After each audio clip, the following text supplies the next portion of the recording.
This quiet space, now fallen and broken, was once thick with the cries of inmates, tortured deep in their souls.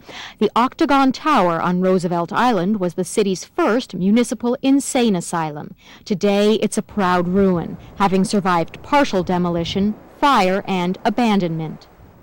There's a real power and a raw mystery about this space, where you see the natural light washing over these layers of history on the bricks. You see the plaster peeling away, you see the cast iron corroding.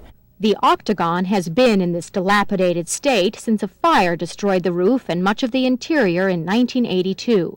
Its two wings had already been knocked down 12 years earlier. Now there are plans to preserve the tower and prevent further decay.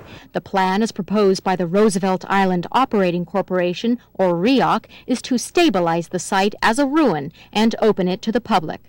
People will be able to go up to the edge, to the arches, the four doorways, and be able to look into this space. We will be able to leave and actually freeze the floors in their tilted position, the pillars and the columns askew. The idea is not to restore the tower to its heyday in the 19th century, but to change as little as possible, while ensuring that the site is safe for the public. REOC, working with the architecture firm of Margaret Helfand, wants visitors to experience the space and sense its history, much as would a child upon entering a haunted house. You feel the cold when you walk in, but the temperature drops because of the thickness of the walls, and you hear all of a sudden the silence. The staircase is really a rather unusual structure. As you can see, it's cantilevered from the columns and from what was originally the floor framing at each level as we go up.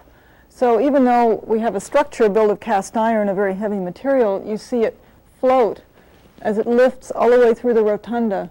Look at that, the white paint is still stuck to the rosettes. The notion of stabilizing the Octagon as a ruin is not without controversy, and some of the city's architectural groups find the plan a bit far-fetched.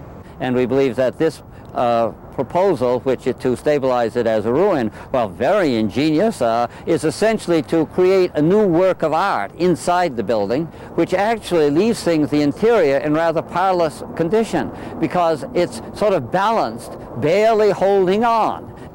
If the Roosevelt Island Operating Corporation gets its way, which is likely, the Octagon Tower will be open to the public in around 5 years. And though it won't look quite so spooky as it does now, if you look fast, you might catch a glimpse of the ghosts of inmates past. For WNYC, I'm Jenny Attia.